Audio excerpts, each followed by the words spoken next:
First reading is from Hebrews chapter 12, verses 1 through 6. Therefore, since we are surrounded by so great a cloud of witnesses, let us also lay aside every weight and the sin that clings so closely.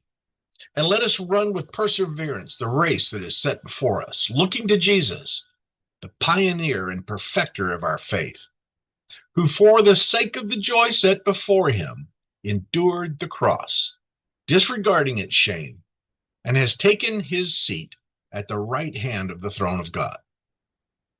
Consider him who endured such hostility against himself from sinners, so that you may not grow weary or lose heart.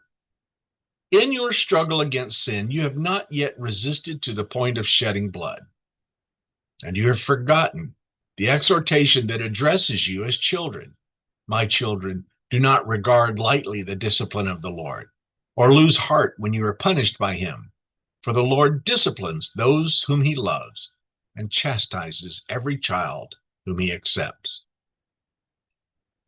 Our second reading, the gospel reading, is from Mark chapter 15, verses 33 through 40. When it was noon, darkness came over the whole land until 3 in the afternoon. At 3 o'clock, Jesus cried out with a loud voice, Eloi, Eloi, lema sabachthani, which means, my God, why have you forsaken me? When some of the bystanders heard it, they said, listen, he is calling for Elijah. And someone ran, filled a sponge with sour wine, put it on a stick, and gave it to him to drink, saying, wait, let us see whether Elijah will come and take him down. Then Jesus gave a loud cry and breathed his last. And the curtain of the temple was torn in two from top to bottom. Now when the centurion who stood facing him saw that in this way he breathed his last, he said, truly this man was God's son. There were also women looking on from a distance. Among them were Mary Magdalene and Mary, the mother of James the Younger, and of Joseph and Salome. Well, we're continuing with our study, God is on the Cross, using the writings, sermons, letters, books from Dietrich Bonhoeffer, all compiled into a book called God is on the Cross. Our excerpt today, is Where the Cross Stands, the Resurrection is Near. Excellent title. Dietrich writes, Christ goes through the cross, only through the cross to life, to the resurrection, to victory. That indeed is the marvelous and yet for so many people repulsive theme of the Bible. That the only visible sign of God in the world is the cross. Christ is not so gloriously transported from earth into heaven. He must instead go to the cross. Christ is not gloriously, I just read that, didn't I? And precisely there, where the cross stands, the resurrection is near. Precisely there, where all lose faith in God, where all despair about the power of God, God is fully there, and Christ is alive and near. Where one stands on a razor's edge of becoming an apostate or remaining true, God and Christ are fully there. Where the power of darkness wants to overcome the light of God, there God triumphs and judges the darkness. Goodness. In our talk on Sunday, Jesus meets the woman at the well. And that well represents the old ways, the old water. Jesus tells her, I can give you new water, living water. You'll never thirst again. There, on the razor's edge. And she says, tell me more. She goes back to the Samaritan city, Sychar, tells the people there, and they come flocking to Jesus. That razor's edge. A guy named Somerset Maugham wrote a story called that very thing. It's a fine point of decision. And we worry about our times when we face cross situations, but that's where God is. That's where Christ meets us, is right there. Dietrich wrote to Eberhard Bethge from Tegel prison,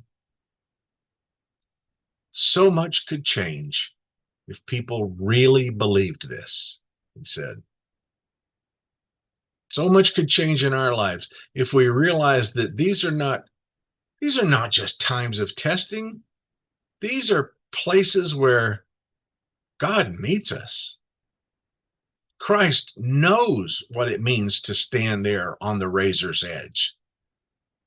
He understands the point of being tested. Which side will you fall? Where darkness, he says, the power of darkness wants to overcome the light of God, there God triumphs and judges the darkness. Again, doesn't judge us, judges the darkness. Back there at Hebrews. Therefore, since we are surrounded by so great a cloud of witnesses, let us lay aside every weight and the sin that clings so closely.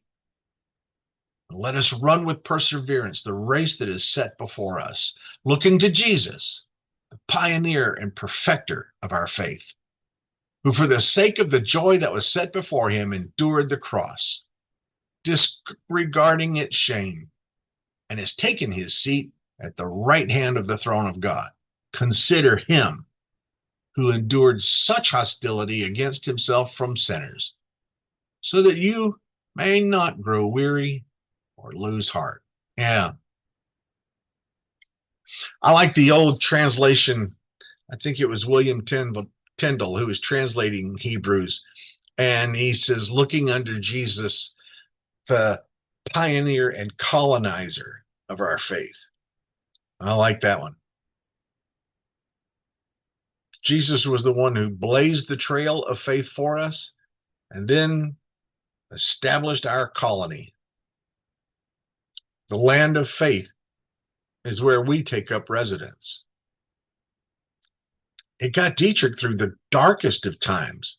There in Tegel prison, then moved to a Gestapo prison, then finally to Flossenburg prison camp, where he was put to death. That faith, looking to Jesus, the pioneer and colonizer of our faith. That's where he is right there at that moment. He writes in a section called God's Yes to Christ, saying, the resurrection of Jesus Christ is God's yes to Christ and his atoning work.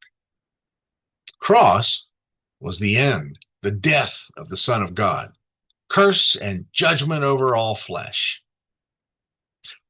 If the cross were the last word about Jesus, then the world would be without hope and lost in death and damnation. The world would have won the victory over God, but God, who alone achieved our salvation, awakened Christ from the dead. That was the new beginning that followed the end like a miracle from above.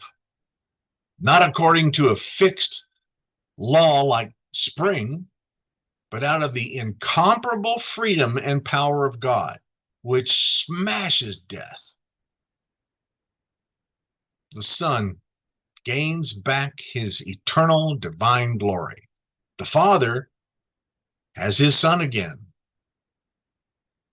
Thus is Jesus confirmed and glorified as the Christ of God. which he was from the beginning. In this way, however, the vicarious atoning work of Jesus Christ is also acknowledged and accepted by God. On the cross, Jesus had called out his cry of despair and then commended himself into the hands of the Father, who was to make out of Jesus and his work whatever God wanted. In the resurrection of Christ, it became certain that God had said yes to his Son and his Son's work. What was that?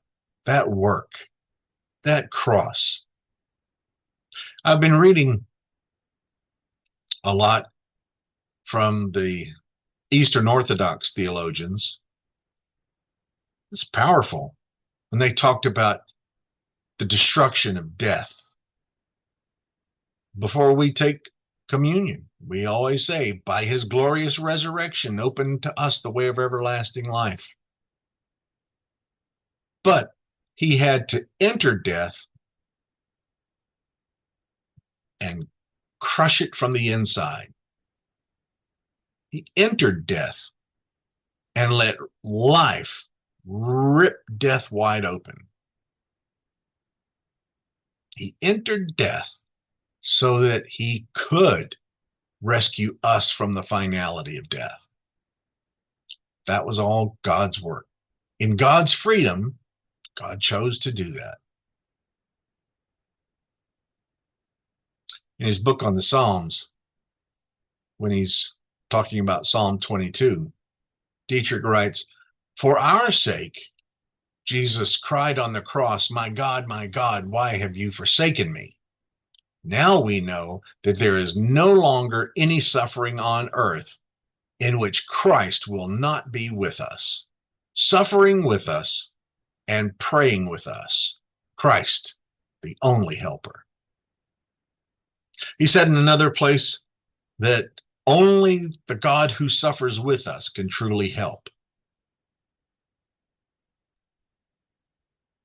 We always pray for God to alleviate our suffering, to take away this or that thing. And what we should be grateful for is the fact that God suffers right alongside of us.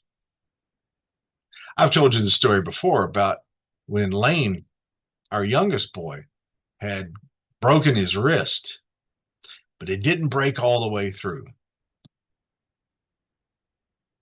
I knew that what was going on when the doctor said that they would have to finish breaking the wrist, describing a child, and Lane was 6 years old at the time, I think, that a child's bones are kind of like green twigs. You know how when you snap them, they don't snap all the way through, but it was described just like that. So the doctor says we'll have to finish breaking it. I suffered alongside Lane. I knew it was for his good. I knew that there was a good ending to it, but still, at that moment, I stood there and suffered with him. It all came out to a good ending, of course. And frankly, Lane didn't remember anything. They gave him some kind of injection and said he went. And so when Lane came to, and there's his poor little arm in a cast laying on his stomach. And when he came to, I said, "Do you remember what happened?" He looks down and he goes, "Well, I guess I broke my arm. Do you remember anything?" "No." "What's the last thing you remember?" Driving home from the Chinese restaurant with you." Okay. Yeah, the doctor was right. Still, I suffered with him, suffered for him.